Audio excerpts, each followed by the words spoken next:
come in, but let's pray together and give this night to the Lord. Okay, Father, we thank you that we can come in your presence, and Lord, we never take that for granted. We just thank you so much for what you've done to pave the way for us and to make that and create that access, Lord, to you that's free, that's unhindered, and we just want to thank you for the finished work of Christ. And we know we rest in that. We know that there's not a single thing that we can do, Lord, apart from Jesus and being in union with him. That's where the fruit of everything that we do comes from.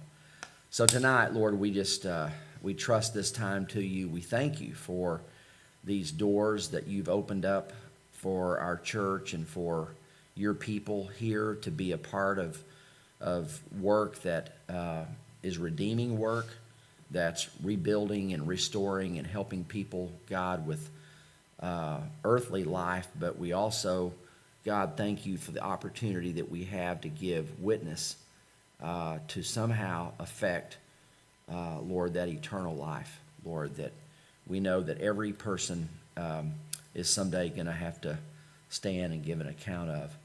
So we're thankful for Mississippi, and we're thankful for this team and how you've blessed them and how you've brought them back, Lord, with different perspectives and different just expressions of what they saw in that unique way about what you did in them and what you did through them and what you did around them. So, Lord, thank you for your kingdom's work. We praise you. In Christ's name we pray. Amen. All right, so Cindy, come on. And I think this team sort of knows how they're going to, I think you do, know how you're going to approach this.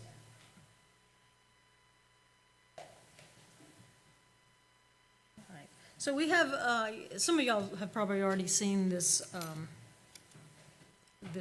starting video, but it's still pretty neat to see. So I'm going to kick it off with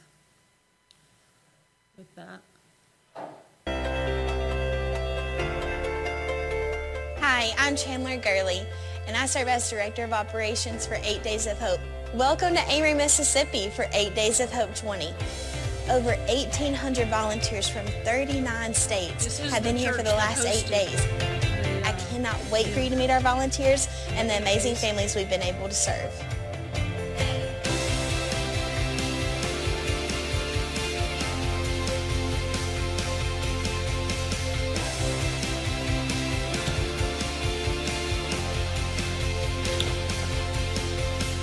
I'm Kevin from Arkansas, and we are at Miss Lee's house. And she had, during the tornado, a tree from the neighbors fall on her roof. Tore her carport off, and it blew away in the storm. A lot of rain came in, and she had to gut the house. My name is Trace Stevens. I'm from Taylor, Arkansas. Our house had foundational issues. It's a pier and beam house.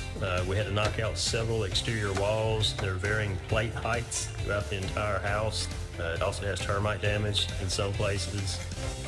Kevin told me, he said, now when you come back, you might see things tore up or something, but don't you get worried about it. We're gonna put it right like it was, but we're gonna make it better. We have a crew of 40 or so this week working with us. We are gonna have to demo the roof all the way to the top plate, to restand some walls, do subfloor, all new plumbing, electrical, drywall, HVAC. It's gonna be a new house from ground up. I'm just give God all the praise and everything that for 8 Days of Hope, not only helping me, but as I rode around, they just out there helping everyone. Words, like I said, can't express how I feel right now.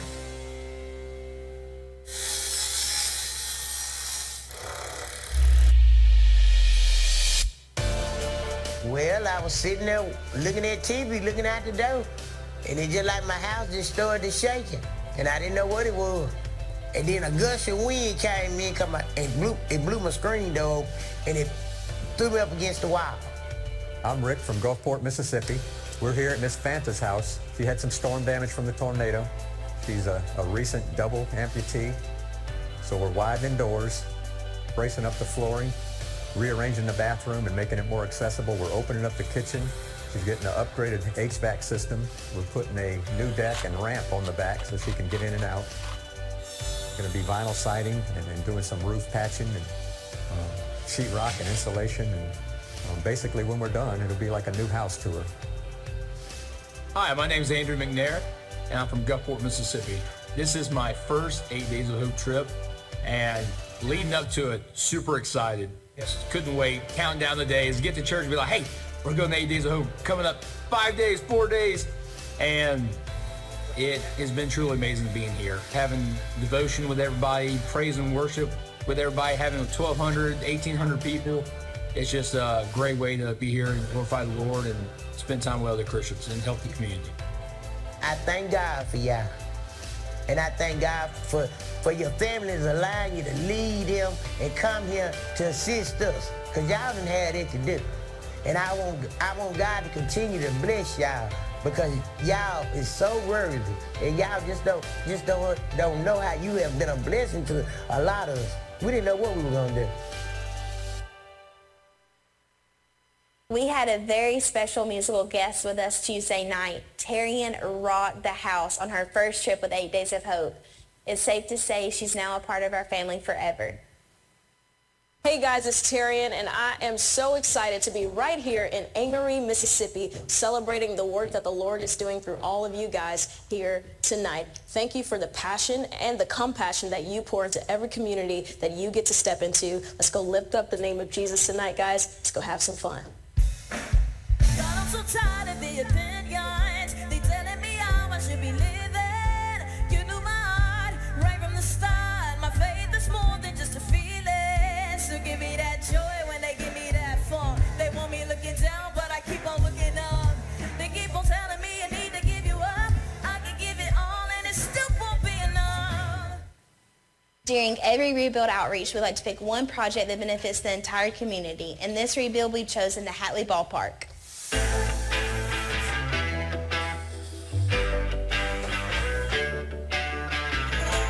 My name is Julie Malone, and I'm from Longview, Texas. And I didn't think I'd be painting chain link fence today, but we're figuring it out, and it's going fine. Okay, my name's Evan Dewey. I'm from Dalhart, Texas. This is our second trip with 8 Days of Hope, and we've come as a family of 9. They all get to help, and we love it. I'm Lacey from Texas. We're here at Hatley Baseball Field. I have a crew of 60 plus people here. The area got hit really hard by the tornado. The fences got damaged, the roofs got damaged.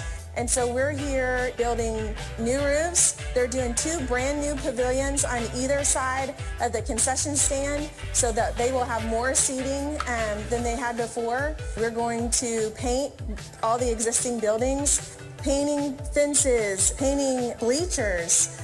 Baseball season is getting ready to start here in Amory, and they've been without these fields for a whole year. So I know that they're going to be really excited to get their kids back on the fields and get back to winning some championships. My name is Tia. I'm from St. George, Utah. I've come to about 5 of these deployments, mucking out houses, cleaning up after tornadoes, hurricanes, rebuilding houses. It's been quite an experience. My name is Wesley. I'm from Tupelo, Mississippi. We've had a great time meeting new people and learning new things and putting up this group here you can see behind me. We were very thankful in Amory to hear of 8 Days of Hope coming back to our town to help rebuild from our devastation last March. Just to have the volunteers to come to our city and help, and for us to be able to show them the love of our community has truly been a blessing. Our leadership team and volunteers have just fallen in love with the city of Amory, and we thought what better way to continue to show our support than to host a benefit concert. And who else would we invite but We Are Messengers, Ben Fuller and Jonathan Traylor. Our volunteers had an amazing night of worship and celebration over all God has done these last 8 days. As we wrap up 8 Days of Hope 20, we've been able to serve over 120 families over the last 8 days. God has sent volunteers from all over the country to be a part of this outreach.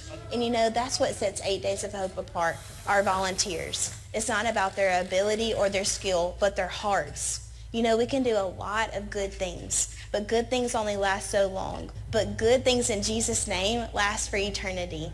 I cannot thank you enough from the bottom of my heart for coming to love and serve those in my hometown. Until next time. Amazing grace, how sweet that sound, and say a wretch like me, I once was lost, but now I'm found, was blind, but now I see.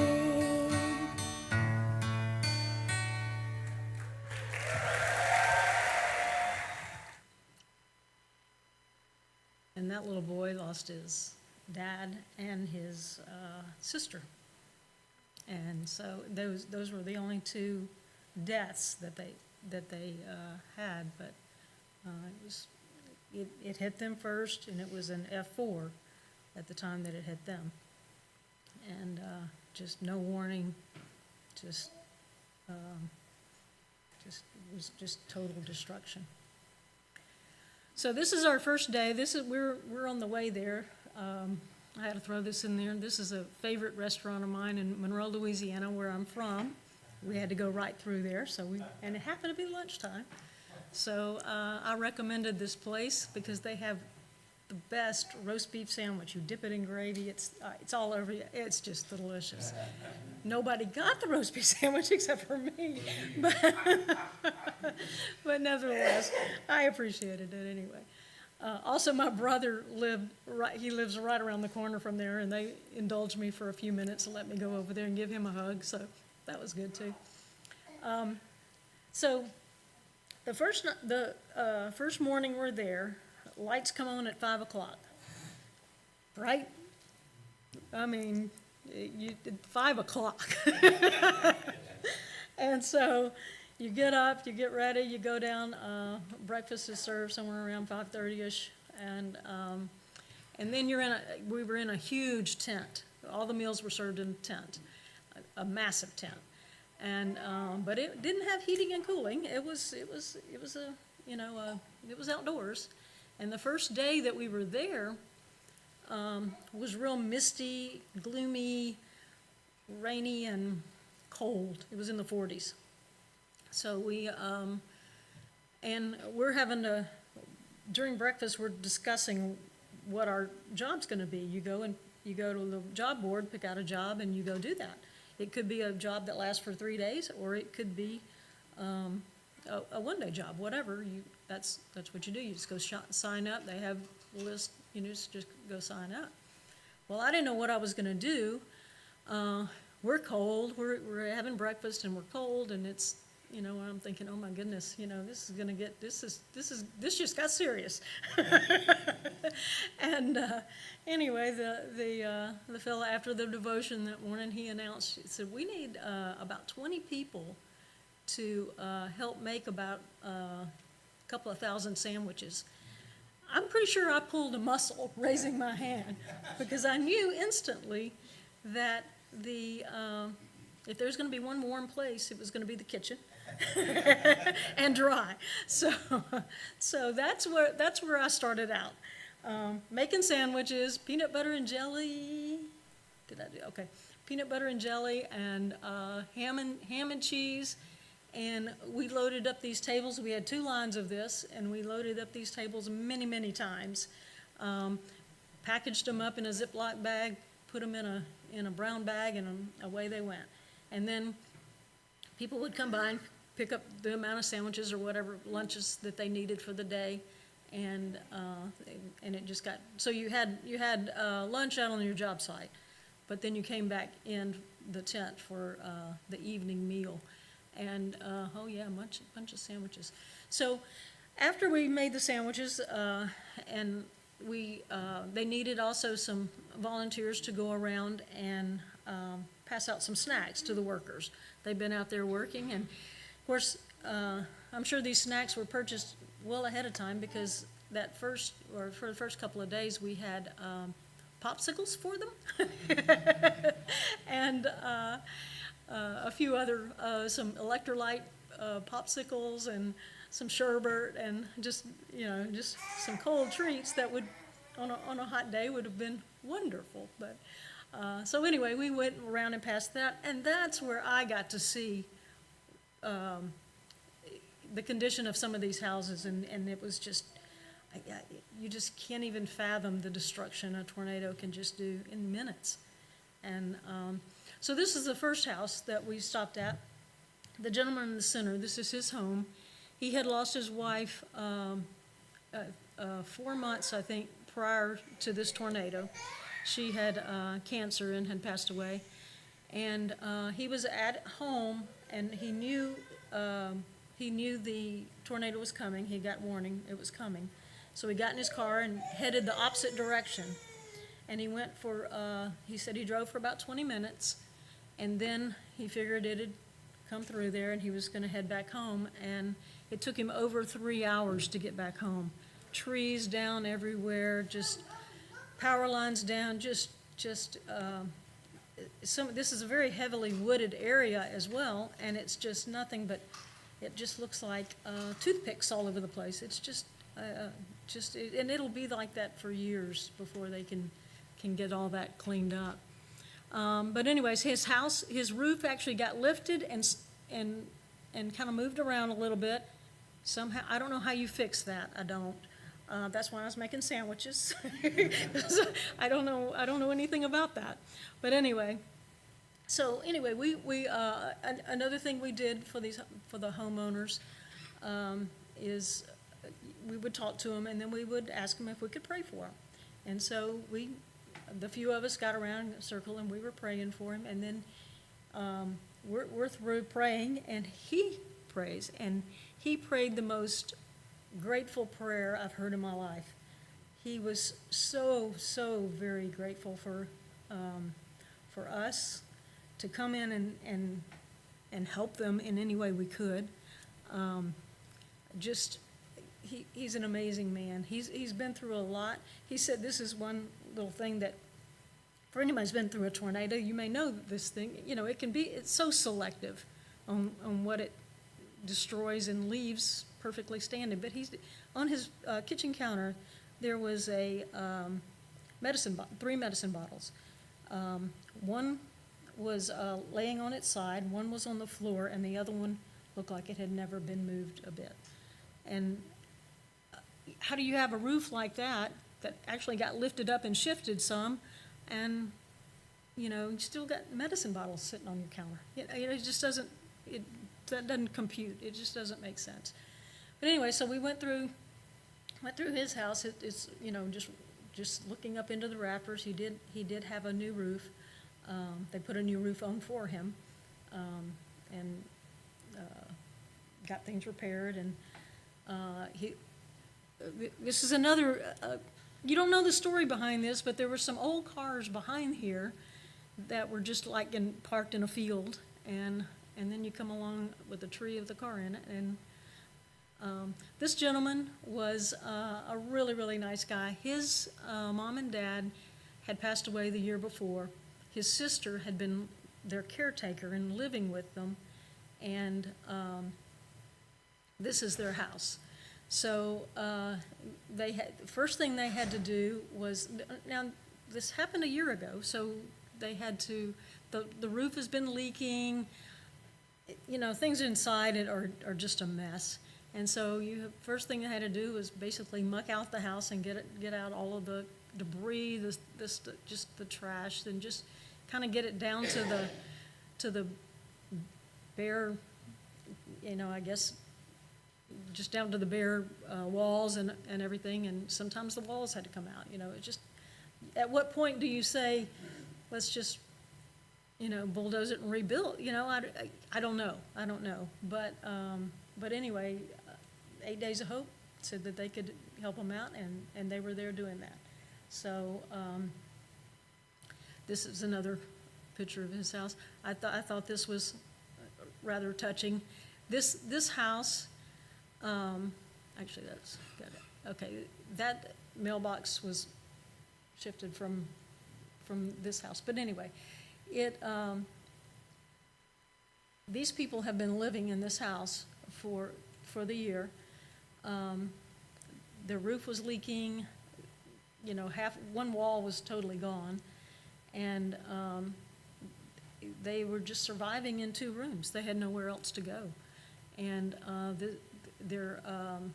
think it was her mother, this was her mother's house, and they had inherited it, and this was home, and they had nowhere else to go and had no desire to go anywhere else. But they definitely needed help, you know, getting in here and getting it cleaned up. And here's a little bit, I won't play this whole video, but I mean, this is the wall that was gone, and you're just looking into one of the rooms there.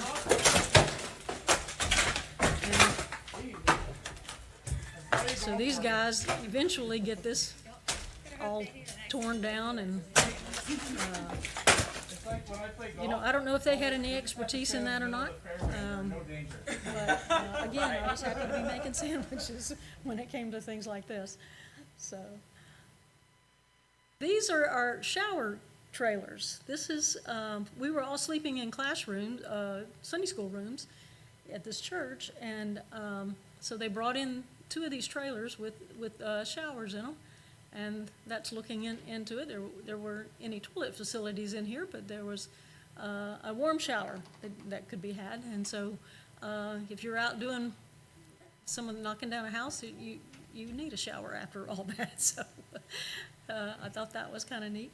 This is the church. This is the Sunday morning service.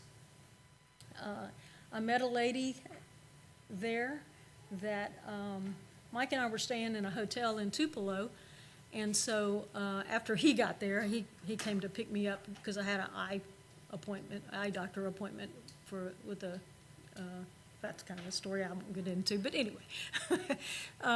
He was going to pick me up and take me to the doctor, and then when we decided we would just get a hotel room in Tupelo, and we had booked that for 3 nights, and I sat next to this lady, and this is her, and she invited us over to her house to spend the night, to stay for the rest of the time. I told her we were staying, she asked me where we were staying, and I told her, probably in your Sunday school class, because she had already told me she was a teacher. And I said, we're probably sleeping in your Sunday school class. And she said, oh, honey, I said, but we're going to a hotel tonight. And oh, don't do that. You don't want to make that 45-minute drive. Come on, I live right around the corner. I got 3 empty bedrooms. Please come stay with me. And so normally I would have just said, no, that's okay, you know, but we did stay in the hotel that night because I had the appointment the next morning. And so, in Tupelo, so, anyway, I called her back, and Mike kind of encouraged me, just call her. She probably would really like to have some company. She had lost her husband during COVID, and so, and this lady, her husband was a pastor, and, so she just is just a sweet, we've texted back and forth ever since we've been back. She's just a sweet, sweet lady. And then I'll turn it over to these guys. Oh, what I did want to say is, I was just so overwhelmed with how people were so grateful that we were there. And I mean, I was just making sandwiches most of the time, but I mean, that was a part of it. But still, they were just so grateful that people would come in and take a week off to go help them out. And when they've lived in a house that's 2 rooms and a leaky roof, it just is. I just can't imagine having done that. So anyway, it was. I think from the mission trip, I was more ministered to than I could have ever imagined. It was just a really a neat experience, and I certainly hope I get to go back and serve again. So.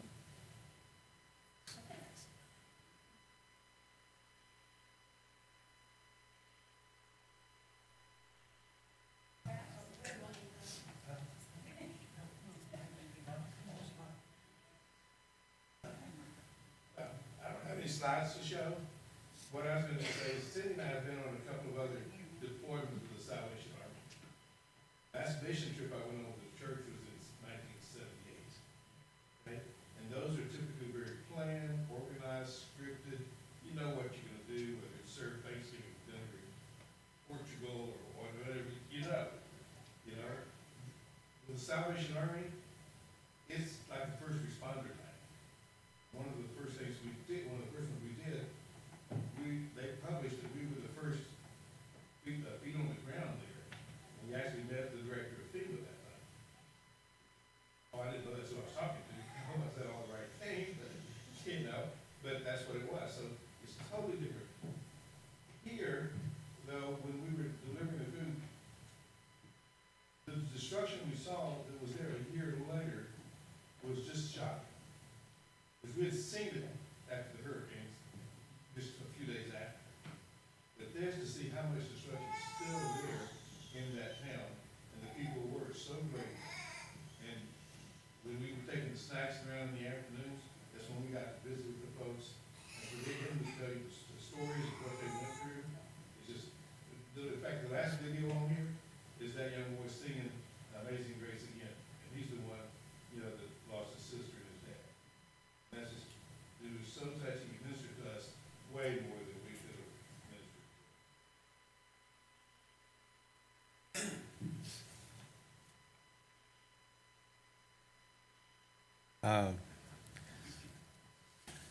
Well, Mary and I are truly grateful that we could go with the group here and enjoy the blessing of being productive in something that's beyond ourselves, you know. So Amory, Mississippi is a population of about 6,300. That's about the size of my little hometown where I grew up in East Texas. And I guess to add on to what Mike had said there just a moment ago, you think, you know, the tornado was a year ago, you'd think most everything would be at least patched up by now. So these folks that still don't have anything sort of kind of put back together, these are folks that I don't know, but it's reasonable to assume they probably had no insurance, you know? They probably had some kind of circumstance that caused the repairs not to be made. They certainly didn't have the funds to do it themselves. I don't know how 8 Days of Hope decided who to help in that town. There's certainly more folks that may have needed help than they could help. I think they said on the video they helped 120 families, something like that. I remember on the job board, they said there were like 300 different jobs to be done around town, over 300. So the little bit that introductory video showed you, and by the way, that young lady on that was doing the moderating on that film, her hometown is Amory, okay? Tupelo is northwest of that, northwest of that, probably 30, 40 miles, something like that. And 8 Days of Hope's main headquarters is just outside of Tupelo. They say it's in Tupelo, but I understand it's just outside of Tupelo. So those are hometown folks there. She showed you the shower trailers. Those are, you saw the inside of that. That's that was really nice after you've been whacking on it all day long, okay? So they have facilities for a little community. They've been doing this a long time, and they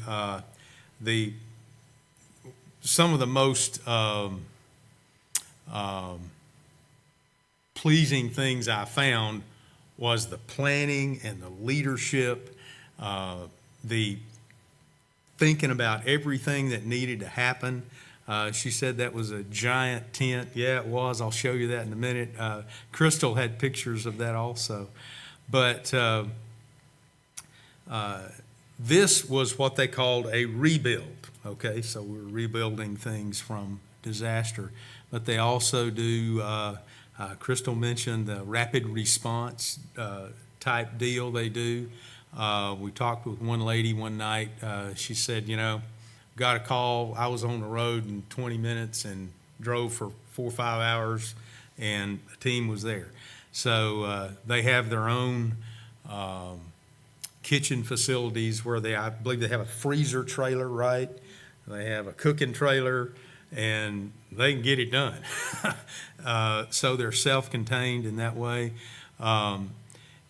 So do they have, let me ask you, do they have any other division other than the rapid response and the rebuild? Do they do, mass feeding. Okay, so they'll go when there's a disaster and, set up and feed folks, as well as other help immediately after. But this thing of the rebuild, I heard different ones say that they wait purposely until insurance is done and FEMA is done, and you got people left over, okay?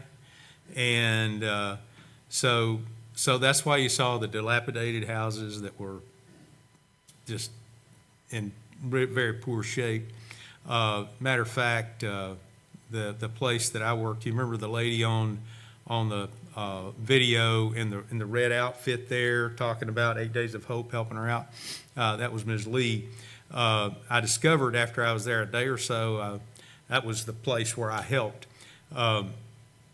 That team leader, I asked him, I said, this looks like somebody else has been here doing stuff. And he says, oh yeah, 2 or 3.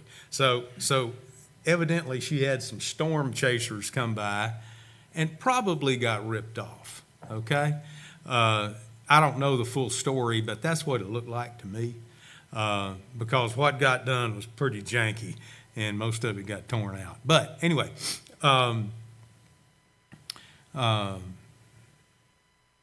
there were folks there that were leaders among 8 Days of Hope. They wore a blue T-shirt, so if you had a question, you go ask one of them, and they were all quite capable of helping you. If they didn't know, they would certainly find somebody to help you. So I can't say enough about the planning involved with getting something like this done.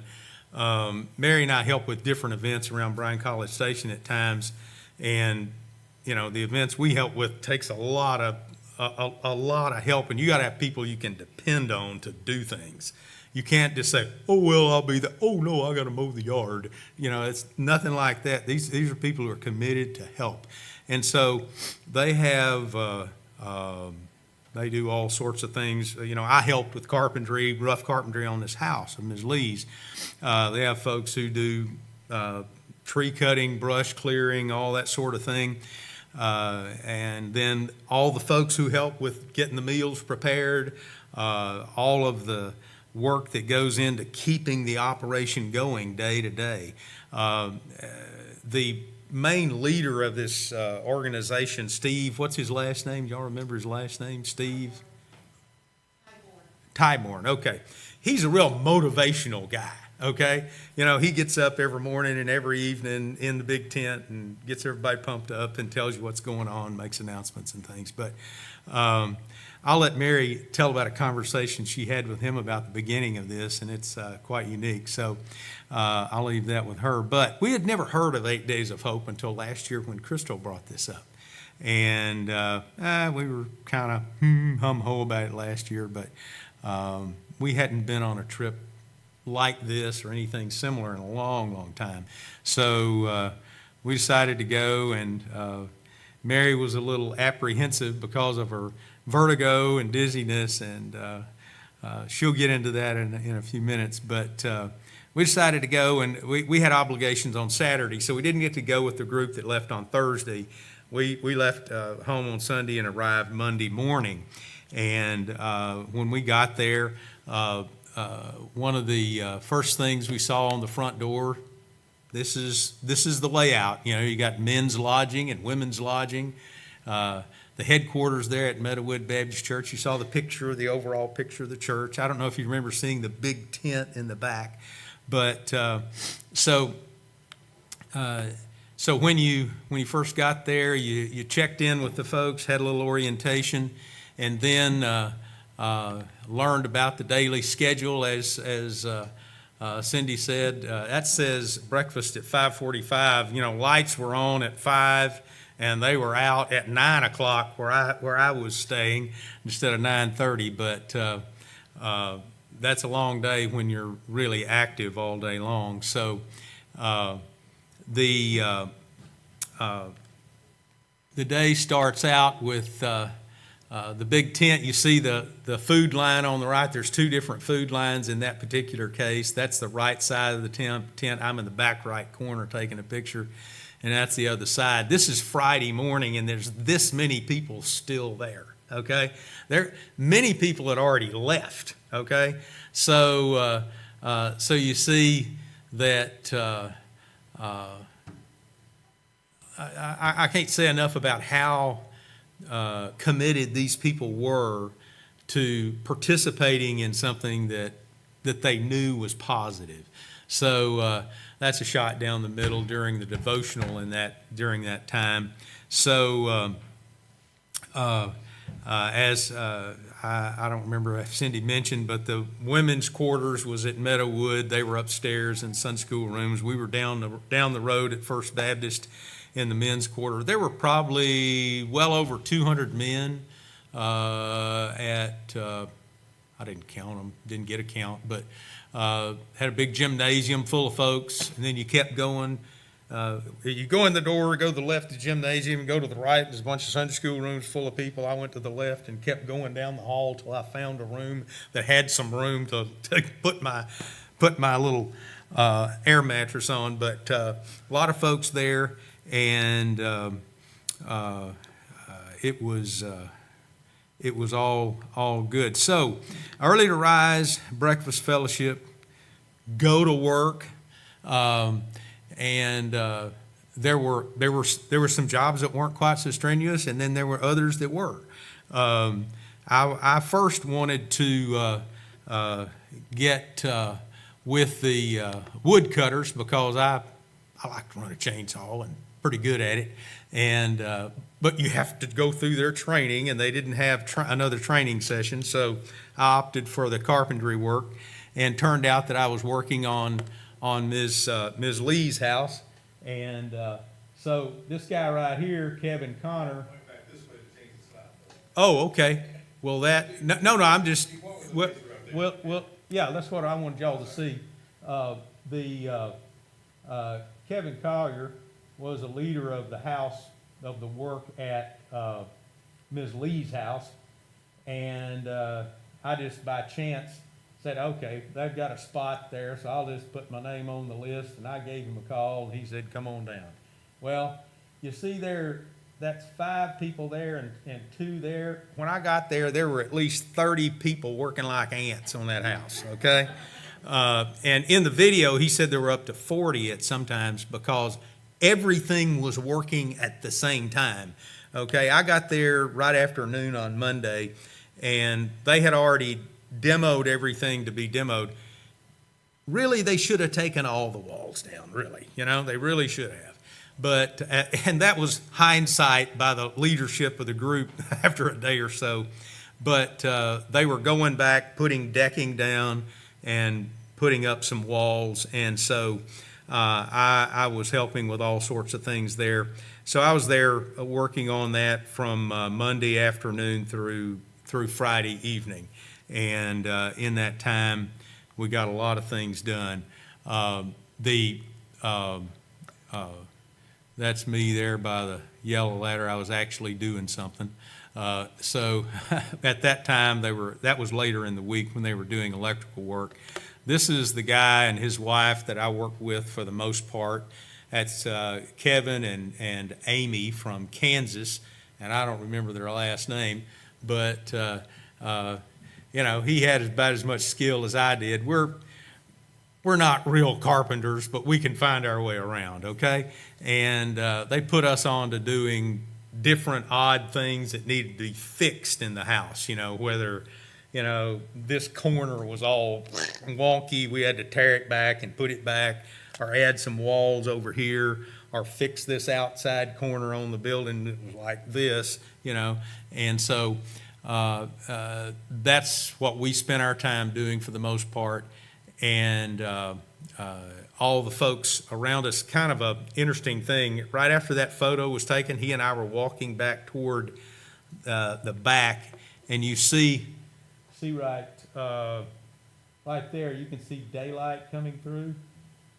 Don't ever walk where you see daylight on a construction job, because I had already walked past that, and he barely walked past that, and the guys were putting on the shingles on the roof, and somebody slung a handful of shingles, and it went over the edge and down, and it's just kind of missed him by about that much, okay?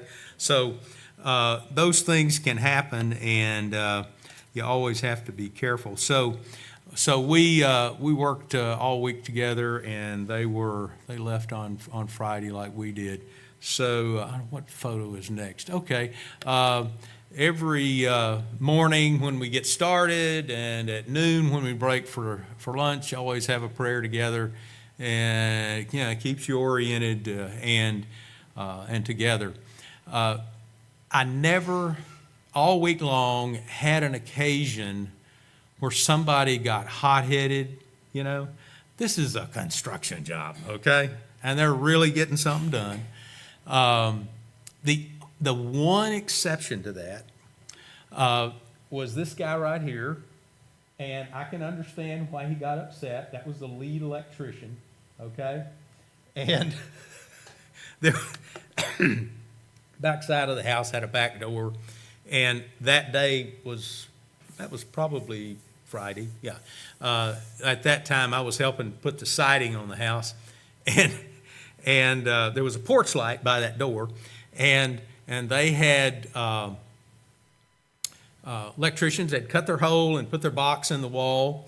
And this old house, it had one by sheathing on it, you know, and we were going back over that with weatherproofing and then the siding.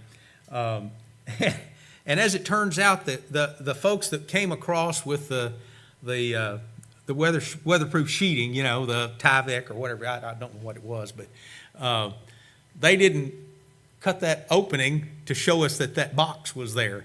So we just put the siding over the box. Okay, so all of a sudden we get a sheet or two past that, and the electrician is up in arms.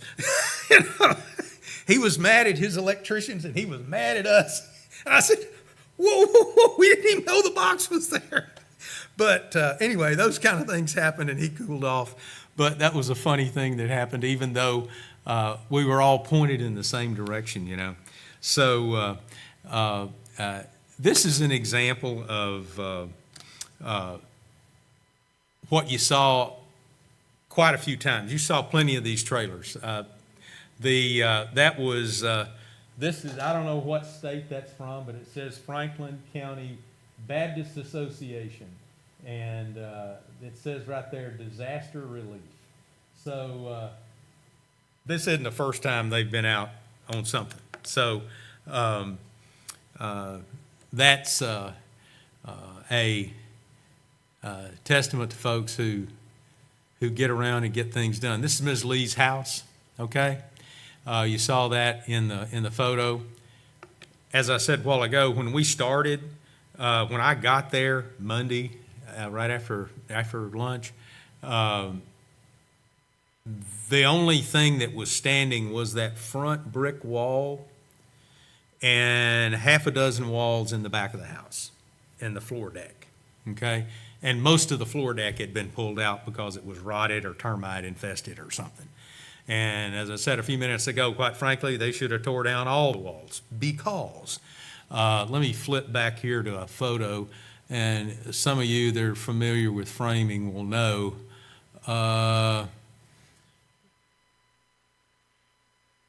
you know that when you're framing a house, these ceiling joists right here, a ceiling joist and a ceiling joist, normally set right on top of this top plate right here. You see those blocks that they're putting up there? What they had to do is, instead of having these ceiling joists resting on the top of the wall, they had to come in with laminated beams and go across the house to create a flat plane so you could build the roof. The floor was out of level by 4 to 6 inches from one end of the house to the other, okay? And so anyway, that caused a lot of extra work that had to be done. And so getting to the place where you've got that much done, and those are new windows in the house. Every one of those openings for the windows had to be cut out and reframed, and there were people just doing that. So one kind of funny thing here, you see all these new windows are white. Okay, this is a aluminum window that Ms. Lee must have in her bedroom. Okay, so anyway, accommodating the customer as best we can. So nevertheless, the job trailer was right over here, and the job trailer was owned by Kevin and his dad. They're from Stamps, Arkansas, and they were really, really good leaders among several that were there. There were probably at least four men that were actual home builders that were there. So that's why it went so well. They knew what they were doing. They knew how to lead people. And so this was super productive. And I know it's just one home, but I know that there was one guy that was sleeping in the quarters just across the way from me. He did roofing, and they probably did, I don't know, 5 or 6 roofs that week, just his little group. When the fellas showed up to do the roof here, that was on Thursday. They had the rafters finished and started the decking, and the roofing crew showed up Thursday afternoon. What day did it rain? It rained Thursday, wasn't it? I believe it rained on Thursday. And it rained the really hard rain that Wednesday night, and then it continued misting on Thursday. So, put your rubber boots on and you go to work, okay? And so that Thursday morning, Tim, I mentioned there were 2 young ladies from BDICE that were going to go. Well, one of those young ladies was standing in that front door when I got there Thursday morning and got to meet her. I forget her name, but nevertheless, that was a happenstance, a real odd occurrence, but I call that a God thing too. So nevertheless, all of that work got done in that period of time. The electrical work was done inside the house. The hotline got installed Friday afternoon to the panel. Air conditioning was almost finished. All the wiring inside the house was roughing in all the wiring.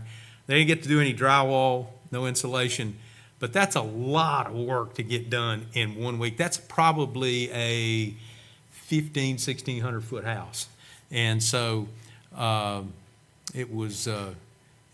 it's really gratifying to be involved in something that's really productive like that.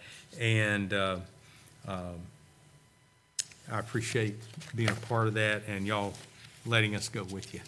Okay? Mary has some to add here, and you want to get back to the, and there's our photo right before Kathy and Chrissy and Allie left Friday morning. I believe y'all left Friday morning, right? And Mike and Cindy y'all left on Wednesday, so that's the reason they're not in the photo. But anyway, it was quite a deal, and I'd encourage you to consider that next time you have an opportunity. Okay?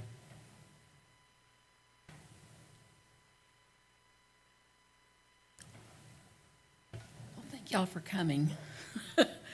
My experience was a little bit different. Y'all know I've been struggling with being dizzy since August, and I still have dizzy moments, and I've been going to physical therapy, which was helping me, and the physical therapist said, don't do this, and don't do this, and don't do quick movements, and don't bend over at your waist, and don't be loud, and don't do a lot of this stuff. And I'm like, why am I going? Why am I going? And in fact, I told Jody I wasn't going, so he told Tim, Mary's not going, but I'm going. And I'm like, no, you're not. Anyway, I told Tim, I don't think I need to go. And he goes, well, why don't you just go and see what God's going to do? And I'm like, it's either that or sit home for a week, which I don't think I'd do very well. And so I said, okay, let's go. Let's just jump in the car and go. Well, on Saturday, we had a real busy Saturday, but, hey, take it in stride and let's go. So Sunday morning, we jump in the car and load up. We took a lot of stuff because, it was a lot. Because you pack, he's in one place and I'm in another, and so you pack double. He had his sleeping bag and I had mine, and his suitcase and I had mine, and you can't take the medium suitcase because you don't know what you're going to be doing, so you take the biggest one, and good thing it fit. Anyway, so I love to drive, and so I was able to drive a lot, but we had to stop every 2 hours. Should have been about an 8-hour drive, but Jody and I have this knack of stopping a lot, so it took us 12. We took a little side trip, which I won't go into, but it was a lot of fun. Anyway, we get there. We get to... Just outside of Jackson. Yeah, just outside of Jackson. And we didn't know anything about Jackson, but I told somebody that I met there, and they said, you didn't stay in Jackson, did you? And, no, we stayed in this little area. Good. Nobody stays in Jackson. It's bad. We're like, oh, well, okay, thank goodness that the Expedia didn't work in Jackson, but it worked over here. So that was kind of cool. Anyway, the next morning we had about a 3-4 hour drive. And so by the time we get there, I'm beat. I'm exhausted. And Jody's the Energizer Bunny. And so we go to orientation, and he goes in this room and finds something to do construction-wise, and I'm looking and like, there's nothing I can do. There's not much light-duty work that I can do. But I knew going in that I was hoping that I could talk to people and just visit. I love to hear people's stories. And so there were 2 slots for laundry. So I signed up. I go, I can do laundry. I know I can do laundry. I'm good at laundry. I have a history of laundry. And so I signed up for laundry for Wednesday and Thursday. And so I go up to the room, and Cindy and Crystal and all of them had saved me they give you this little sleeping bag, blow-up mattress size slot. That's your area. And so they were all set up, and my area was saved. And so I was thankful. And so we started talking, and Crystal and them were like, well, we're going to go do food. You want to go with us? Well, sure, I can do food. Well, there wasn't, food cooking was already done, but they said, y'all can wipe off these tables in the tent for 1,100 people. And it was a lot of tables. And they're like, and you can also fill the salt and pepper shakers. I'm like, I can do that. I can't do, but I can fill salt and pepper shakers. So we did all that, and that was a lot of fun. Anyway, Cindy and Mike, bless her heart, she goes, you can do food with us the next day. And I'm like, thank you. I can do that. So we went and made sandwiches. And then after that, she goes, well, you want to go around and deliver snacks? I go, sure, why not? So we went. I think the first place we went was the family, the little boy that sang, Herman. He lost there was a road named after him, so I think it's all family up there. Anyway, like they said, he lost his son and his granddaughter, and he's the one that found everybody out on the property. And apparently, son, daughter, and all them lived in a mobile home, and the mobile home just sucked them out and deposited them throughout the land amongst the trees and all. Very tragic. But what do you say? And you don't. You let them tell their story. So he got to tell me his story. And working for hospice, being a chaplain, you know that when people talk, it's healthy for them. They get it out. And I thought that was the coolest thing in the world, that as people meet them or get snacks delivered, they get to get more healthy. They tell the story, you know, anyway, so I did that. Well, then, Wednesday, I went and did laundry, and I met the neatest lady. I mean, she was the sweetest thing, and we had the best conversations. I love neat, deep, heartfelt conversations. It was so cool. And so, anyway, Tuesday night is another thing happened. We go to supper Tuesday night, and you know the little spunky young girl in the black suit that sang all this fast, loud, whatever her name is. She was great, just not for me. It was so freaking loud. So I'm sitting there like this, trying not to be a negative ninny, but it's just about driving me insane. And there's this little girl next to me. She taps me on the shoulder, and I'm like, I didn't even hear her. I'm focused on not being a negative ninny. And there's a guy behind her, a couple of rows behind her, that had given her earplugs for me. I cried. I thought, Lord, you are the best thing in the world. I thought that was so sweet. Anyway, so I had earplugs in my pocket for every night. I had my earplugs, and so I used them. And anyway, on Thursday, got up and went to do laundry, and I was tired, you know, and it'll explain it after I get through telling it. I was very tired, and because they got us up at 5:15, lights bright, you know, hey. Anyway, and we went to bed at 9:15, and you're not sleepy at 9:15 if you're used to going to bed at 11:30 or 12. Right.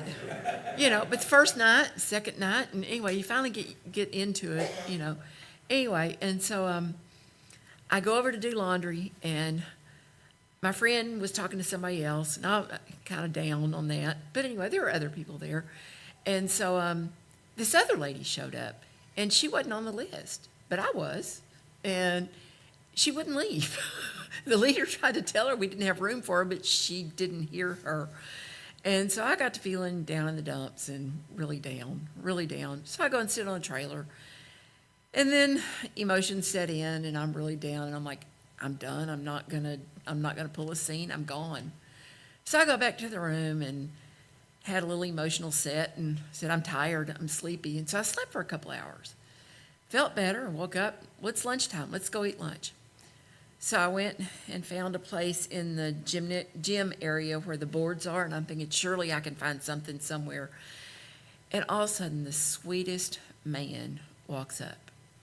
And he says, can I sit down? I said, sure, please. I'm trying to be positive. And he goes, I said, how are you? And I said, fine. And we all wore these name tags so you could look and see where people were from. And they give you a star if it's your first time, second time. Some people have, 10, 12 stars. And anyway, he had 1 star. He was from Mississippi. And so we just start talking, and he goes, well, my kids wonder where their daddy went. I said, what? And he goes, yeah, my kids are wondering where their daddy went. And I said, what do you mean? And he goes, well, I got COVID, and I was an alcoholic and a druggie, and it's been a long time, and I wasn't a good daddy. And I'm like, okay. And he goes, yeah, I got COVID and was in a coma for 3 weeks. I said, oh, my word. He said, yeah, I was in the hospital, and they wanted to put me on a respirator and give me a feeding tube, and they wanted to call in hospice, but my wife wouldn't let them. Oh, my wife, she'd been planning on leaving me because I wasn't a nice drunk. I was mean. He says, I was mean. And she'd been planning on leaving me, but she was there every day when I was in the hospital, and she would not let them put me on a feeding tube because once you get them, you can't take them out.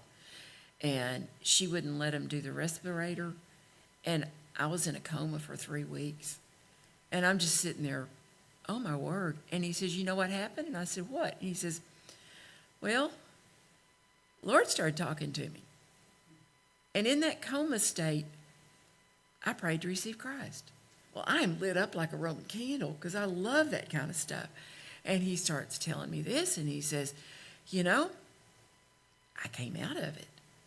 And he says, I weighed 270 pounds, and when I came out, I was down to 200. I'm like, oh, my goodness. And he says, yeah, I'm not an alcoholic anymore. I don't want to do that stuff.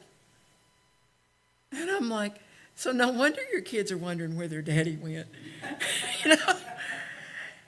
And then, I mean, just story after story. And I mean, it was just awesome. And then he finally told me, he says, you know, we're raising my wife, she's raising our grandson. He's like, I think he was 13, something like that. I said, why are you raising your grandson? And he goes, well, my daughter's a druggie. And we're raising him. And I looked at him and I go, no, you don't know what this means. You absolutely don't have a clue what this means. And I'm smiling from ear to ear. And I said, you've got an opportunity to raise this kid right so God can create a new lineage in your family. One with him in it. And then the others can see that and they can come along and join. That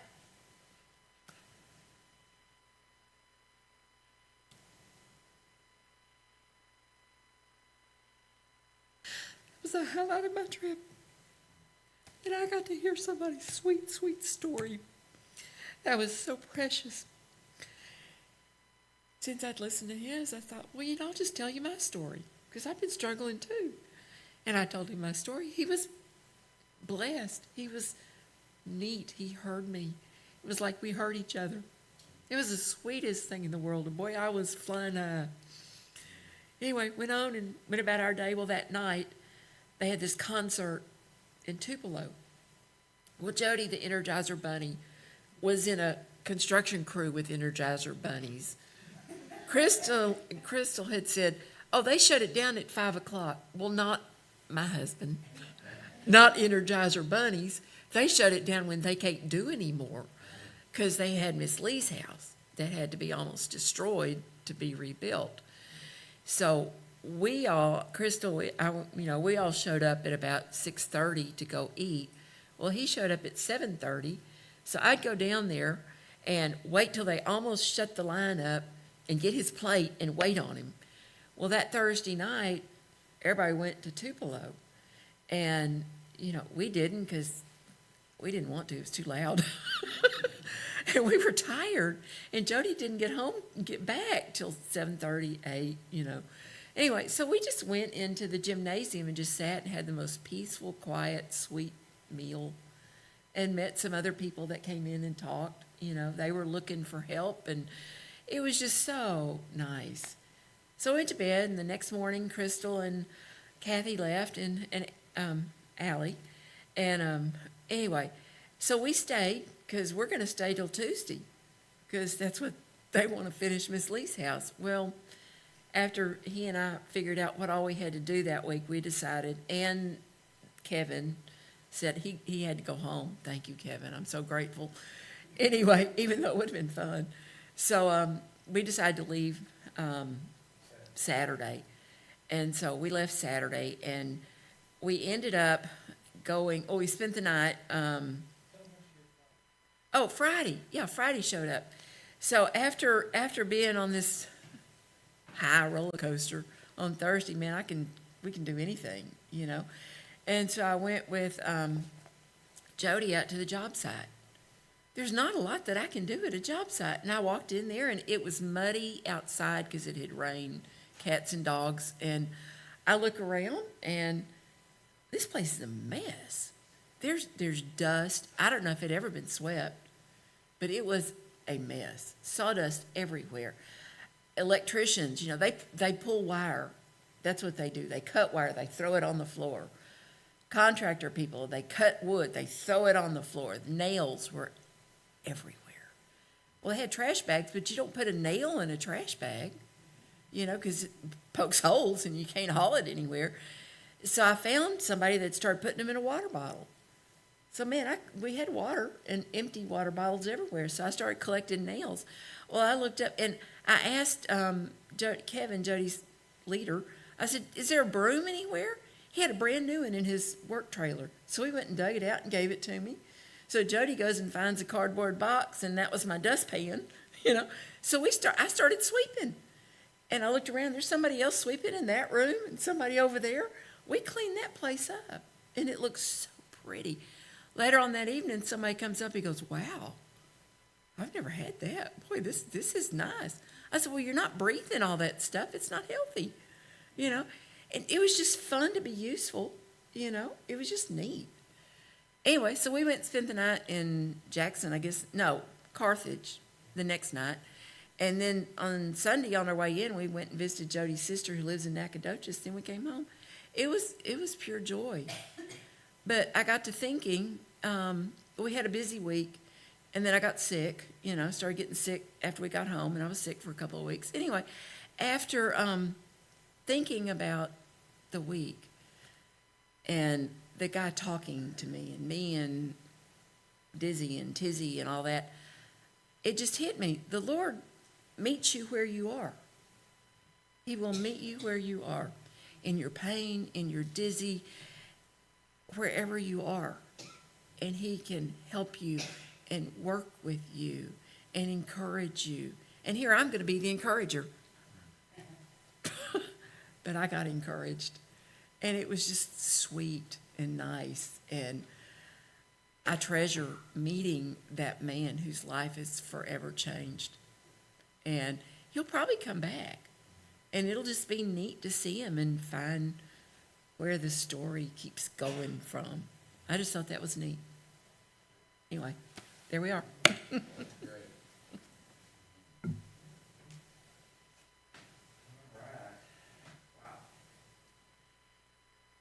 questions that y'all have? Anybody? Oh, one thing I forgot to tell y'all. You go ahead, here's something. Yeah, sure. Saturday morning when we're leaving, I saw Steve. Steve is a very busy man, the guy that started it. But he had a moment. And of course, I'm going to take that opportunity to go corner him. And so I'm waiting on Jody to bring the car to load the stuff and all that. Anyway, so I walked up to him and I said, so how did this get started? He goes, well, during Katrina, my dad called me up and he says, you know, we need to go help somebody. And I'd heard Steve talk on AFR last year sometime, and it really impressed me. But he says, my dad called up and said, we need to go help those people. And he says, yeah. And he says, so I told him, well, okay, yeah, that's a good idea. I'll go gather up so-and-so and so-and-so, and you gather up. And he said, that was about 8 people. And then they got to talking, and they said, this is bigger than that.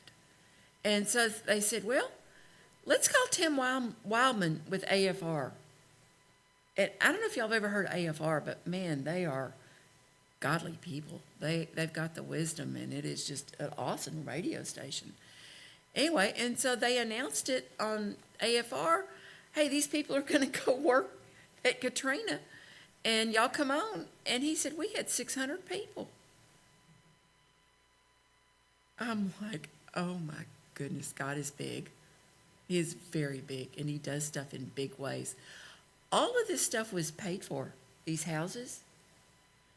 We went out to the warehouse because they had people at the warehouse. The warehouse is a warehouse owned by a company kind of like Lowe's. They sell housing stuff. And they told 8 Days of Hope, go in and use what you want. Anything, everything. Flooring was there. 2x4s were there. Roofing. There were maybe 2 colors of floor, so everybody in Amory's going to have either one of 2 colors of flooring. You know, the siding's probably all going to be the same color. The paint may be one of 2 or 3 colors. But it's basically a brand new house, and they didn't have to pay for it.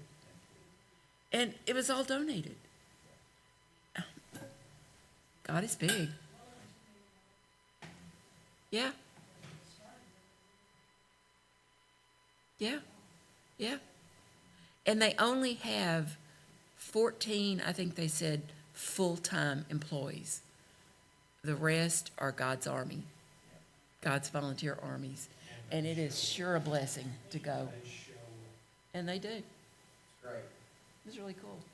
Oh, another thing he said. On the radio. No, I got to tell this. On the radio, I never will forget this. He was talking, because I heard him this year, and he was talking, and they were interviewing him, and he says, yeah, we're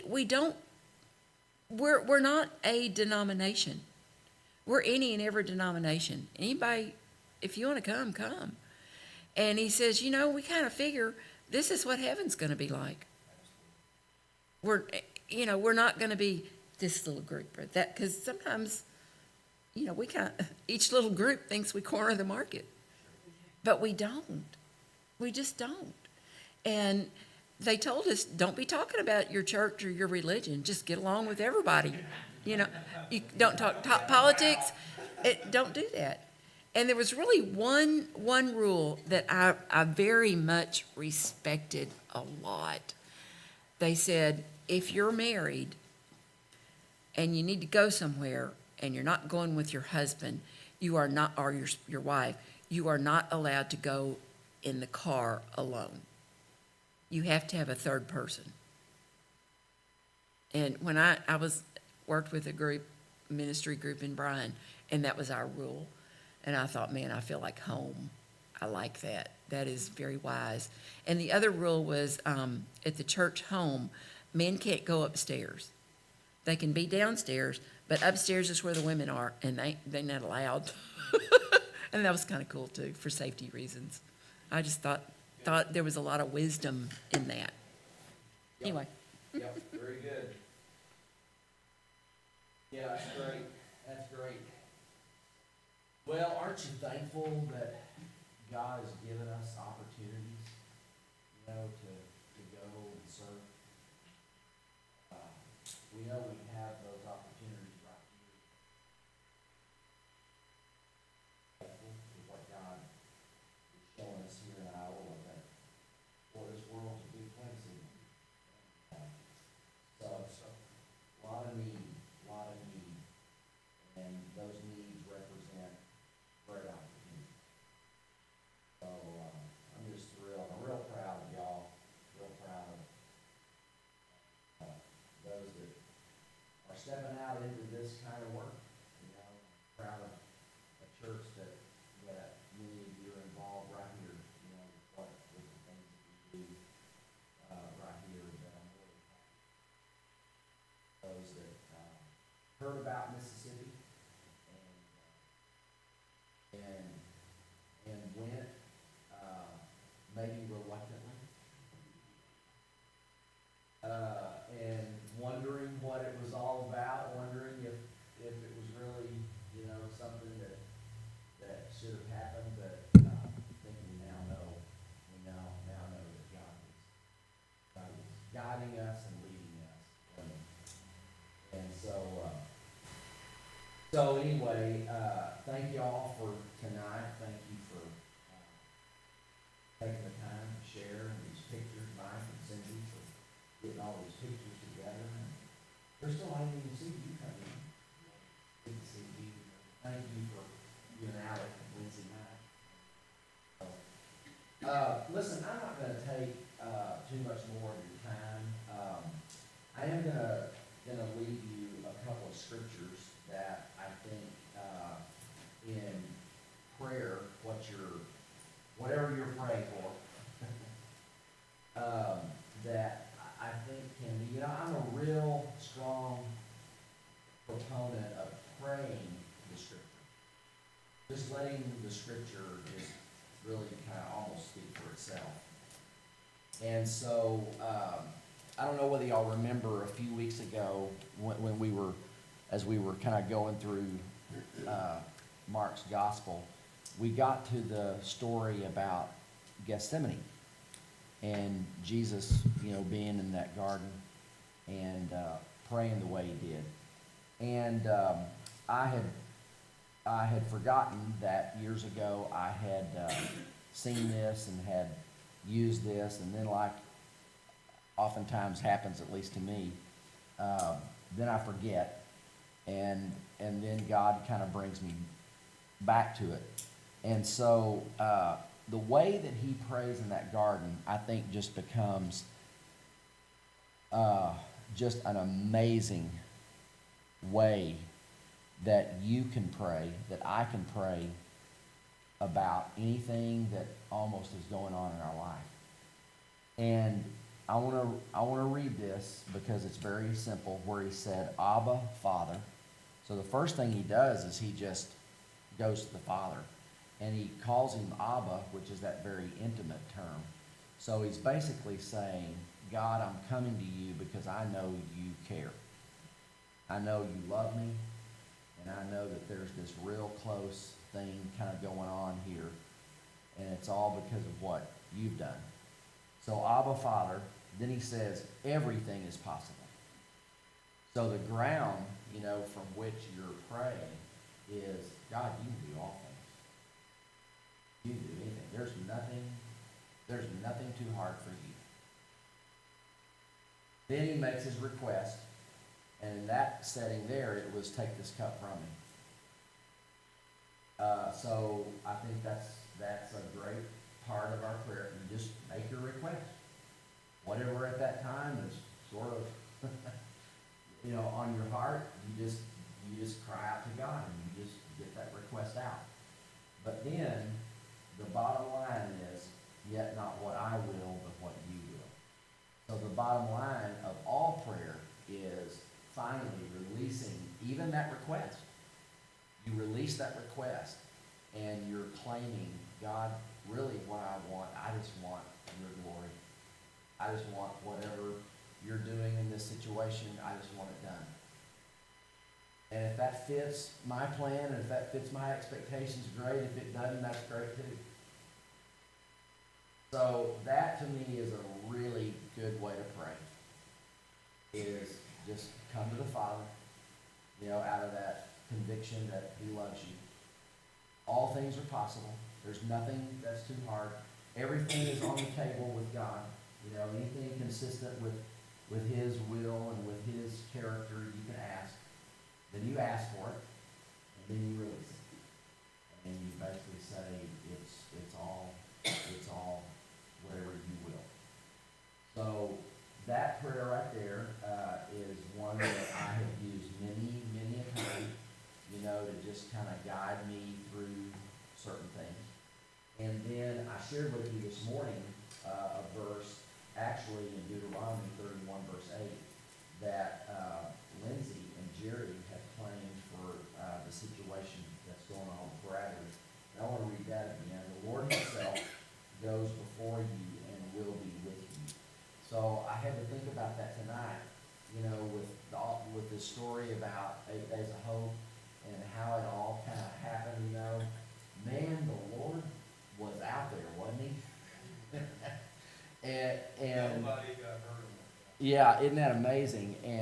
And here so many of us were kind of brand new to this. But man, the Lord was already there. And the Lord was paving the way. I think many of us felt that in Romania. You know, there wasn't too many of us that had been there before. And so you just have to realize, well, he's been there a long time before we ever dreamed of even going there. So I love that, you know, that the Lord goes before us and he will be with you. He will never leave you. He'll never forsake you. So therefore, just don't be afraid and don't be discouraged. So the reason I think that this particular verse means a lot to particularly my daughter is, you know, she, you know, one of her places that she knows that the enemy can really start kind of messing is this whole thing of getting anxious and getting fearful. You know? So she really finds verses like this and kind of puts a grip on them, and she carries those verses with her. And so anyway, I really appreciate, you know, y'all claiming, you know, scriptures like this with us and just praying these kinds of things. You know, I've told you a little bit about Bradley, and many of you kind of know a little bit about his story, but you know, our heart has these things called vows, and I think many of y'all mentioned this, or did you mention that, or did somebody? Anyway, who? Okay. So we've all got these, you know, vows, and I think there's about 4 of them, you know. So there is a very rare kind of congenital issue that not too many people have, thank God. But Bradley had it, and before he was born, and it's spelled EBSTEINS, so it's Ebstein's anomaly. And so it's over on I think it's the left side of your heart where you've got this valve that's called a tricuspid valve. And so the hinge points of this valve are just kind of dislocated.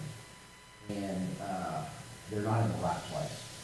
And so the valve, the flappy things of the valve, I mean, that thing's flapping, like crazy, but it's not working. Yeah, it's not completely closing. So what has happened is, ever since he's been, even before his birth, blood has been regurgitating back up into the atrium on that side of his heart. Usually these situations, there are other things that sort of come along with it, and that just really just make that situation magnified, where blood is just going, none of it's going in the right direction. And so usually these little guys just don't make it. So that's why when he was first diagnosed with this, the first few cardiologists in Houston that looked at it were very, what was the word you used? Negative Ninny? Yeah, we had a bunch of negative Ninnies. And so, it was kind of like, well, you're due to come back in 2 weeks. We really don't expect you to make it 2 weeks. Well, 2 weeks would go by, and here he came again. And then another negative Ninny would look at it and everything, and, same thing. And so finally, we got a guy that, this is where you'll have to forgive me because I get kind of emotional with it. But his name is Dr. Mascadia, and he was kind of an Indian kind of guy, but he was very, very articulate, so you couldn't even tell. Some of those people, you're kind of like, man, I understand, you really could understand him. And he was the first, probably the fourth cardiologist that looked at Bradley, and he was the first one that looked at all this stuff, and he said, I think we can get him here. And if we can get him here, we've got a good chance. And so we were sort of being a little bit pressed then to make a decision about the cardiologist that was going to kind of carry us through kind of this whole thing. And so I'll never forget that day. That was a day that we just felt like the Lord just smiled on us. And we said, he's our guy. He's gonna walk with us through this. And so he did, and it was almost like the Lord just kind of had him for Bradley, because it wasn't, Bradley, after he was born, he was in cardiac ICU down in Texas Children's for like 3 weeks, and then NICU for another 4 weeks or so. And Mascadia came by at the very end of that, and he said, why in the heck are y'all still here? And by that time, Lindsay and Jerry were both very frustrated, because they were wondering the same thing. Why are we still here? It's like and Texas Children's wonderful, but it's like they just look for any reason at all, to keep you there. And so when Mascadia, said that, we were like, can you please help us get out? We need to get out of this place. And I mean, he set the ball rolling. And that very day we were out. And then it wasn't a month later that he leaves and goes to California, and he's no longer practicing in Houston. And so he had to change, cardiologists and everything. But anyway, that's just a story, that of just how God's hand has been upon him. And they all, he would go in every 3 months or 6 months and, get these echo things and all this. And there's a little hole that he has always had kind of up in the between the two upper chambers, so that's your atrium. A little tiny hole, and they say we have no idea. I mean, we've seen this before, but in Bradley's case, it's very unusual that this hole is serving as a little pop-off. They call it a pop-off valve, and it is his friend. It has been his friend for 8 years. And they see this little hole, you know, every time they go in. And they're kind of amazed at it. They're just kind of like, well, look at that. You know? And now what's happened is with that blood going back up into his atrium is big. And so, so the whole issue with this is that his cardiologist said he's familiar enough with Texas Children's, and Texas Children's is wonderful. I'm not running them down at all. But he said their approach on this, they do have some doctors that will do this surgery, but their approach is to let these kids get older and on out until they manifest something.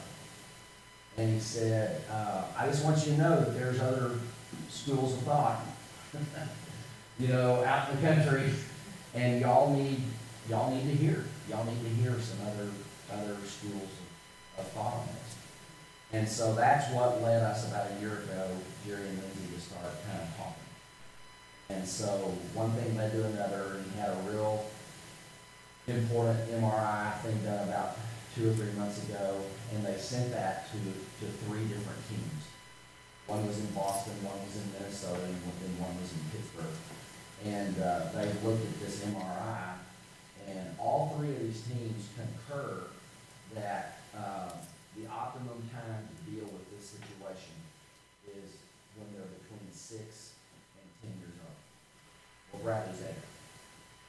And so they all thought, you know, he's a great candidate. And the fact that all 3 of these concurred with that gave us, we just felt like that was the Lord, you know, telling us now's the time. And so then it became, you know, kind of what this surgery is about. It's called the cone procedure. And they basically, he's not going to get anything artificial. He's not going to replace the valve. He's going to reconstruct the valve. He's going to take what's there, reconstruct it in the shape of a cone, and then it's going to flap correctly. And then he's going to reshape the atrium. So he's going to sort of reduce the size of the atrium. Evidently, they can do that when they're in there, and they can reshape it. So he says a lot of this is just that the heart has become, it's had 8 years to become used to what is going on. And so now, even though hopefully, you know, we're going to repair all this, but it's going to be different. And the heart's going to kind of react like, this is different. You know? So we need time for that to take place and for that to get adjusted. So that's why he'll be in ICU for 2 or 3 days after surgery. He'll be in a regular room for another 3 days. So that's about a week after surgery. And then they want to discharge him, but they want to see him again in a week. So they're just going to stay up there. They're going to just have that follow-up. So that's all to kind of give this just the time to kind of readjust it. So many of y'all know Bradley. You know, he's a very finicky little boy in a lot of ways. And he sniffs this stuff out. I mean, he's been around this all his life. So when he goes into a clinic or something, he just, man, he knows this is not good, you know. And so Wednesday is going to be a pretty tough day because he's got to go through a lot of testing. And all of them want to do their own MRI, and they want to do all their CAT scans, and they want to do all their echoes and stuff like this. So they're going to have to probably put him in some type of relaxed state to, for even Wednesday to kind of work, you know. And then Thursday, is when the surgery's scheduled. The surgery is not gonna take but like 2.5 or 3 hours. So it's not a real, this guy's the one, his name is, he and his wife, their last name is De Silva. They're from Colombia. But he was the one that invented this cone, surgery. And he's actually trained the teams that we talked to in Boston and in Minnesota. So, his wife helps him.